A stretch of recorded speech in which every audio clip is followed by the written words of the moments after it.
Salam, selamat datang di Renungan Firman Suara Kebenaran. Mari kita mendengarkan renungan firman Tuhan yang berjudul Iman dalam Kepastian.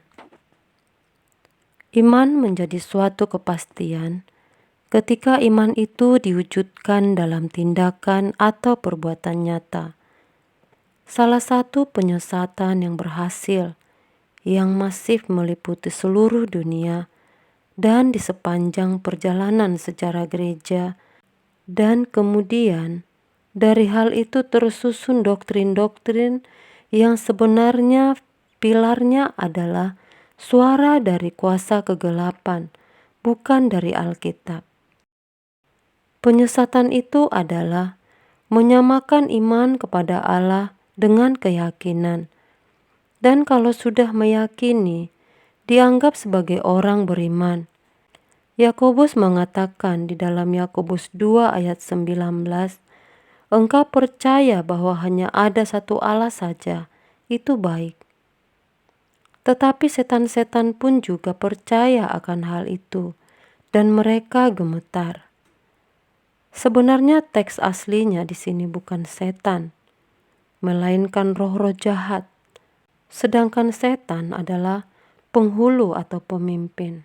Jadi, iman itu bukan sekadar keyakinan, tetapi iman menjadi suatu kepastian kalau dinyatakan dalam perbuatan atau tindakan konkret. Maka di sini dibutuhkan usaha segenap hidup. Kalau kekristenan hanya menjadi bagian hidup, kita tidak akan pernah menjadikan iman itu iman yang menyelamatkan. Jadi kita harus memahami kata iman.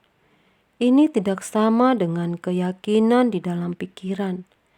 Iman adalah penyerahan diri. Pertanyaannya, berapa persen kita telah menyerahkan diri kepada Tuhan?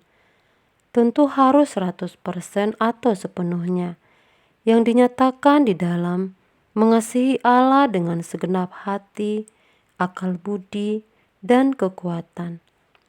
Iman menjadi kepastian jika sampai pada kehidupan mengasihi Allah dengan segenap hati, akal budi, dan kekuatan. Jika tidak, berarti belum menyelamatkan. Iman yang menyelamatkan adalah iman dalam kepastian, di mana seseorang benar-benar memiliki hati yang mengasihi Allah. Ingat bahwa keselamatan kita bukan hanya masuk surga, melainkan menjadi anggota keluarga kerajaan Allah. Bahwa gol yang harus dicapai orang Kristen adalah sempurna seperti Bapa, serupa dengan Yesus. Dengan kata lain, berkenan kepada Tuhan. Jadi, kita harus memperkarakan apakah sungguh-sungguh kita telah memiliki iman yang menyelamatkan atau belum? Jangan main-main dengan Tuhan. Tetapi rata-rata orang memberikan porsi yang tidak patut bagi Allah.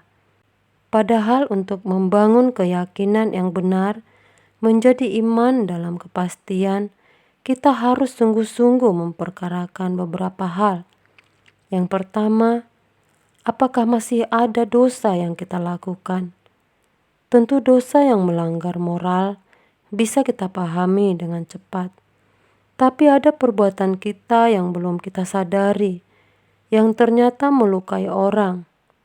Jangan mengolok-olok Tuhan. Dosa itu kebencian bagi Allah. Yang kedua, apakah masih ada kesenangan dalam diri kita selain menyenangkan Tuhan? Sebagai manusia, kita senang berkumpul bersama keluarga, makan, wisata, dan lain-lain. Tidak salah, karena kita manusia dan bisa menikmati. Tetapi hal itu tidak boleh mengikat kita. Kita bisa menikmatinya, namun tanpa memberhalakan. Jadi, seandainya kita tidak memiliki sesuatu, kita tetap merasa lengkap. Ingat, bagaimana Ayub dibuat Tuhan naik kelas, yaitu ketika seluruh miliknya diambil, harta, anak, kesehatan, dan istri. Tapi dia tidak kehilangan hidup. Kenapa dia tidak kehilangan hidup? Karena dia tidak kehilangan Tuhan. Alkitab menuliskan bahwa dalam semuanya itu, Ayub tidak berbuat dosa. Dia tidak memiliki siapa-siapa, tetapi dia memiliki Tuhan. Dia tidak punya kesenangan. Apakah itu harta, keluarga, kesehatan, anak, bahkan sahabat? Kita boleh memiliki banyak hal, tapi kalau kita tidak bersekutu dengan Tuhan secara benar, berarti kita tidak memiliki hidup. Jangan sombong. Tuhan sedang mendidik kita supaya kita bisa memiliki hidup tanpa apa-apa, tanpa siapa-siapa, tapi kita bisa hidup dengan Tuhan.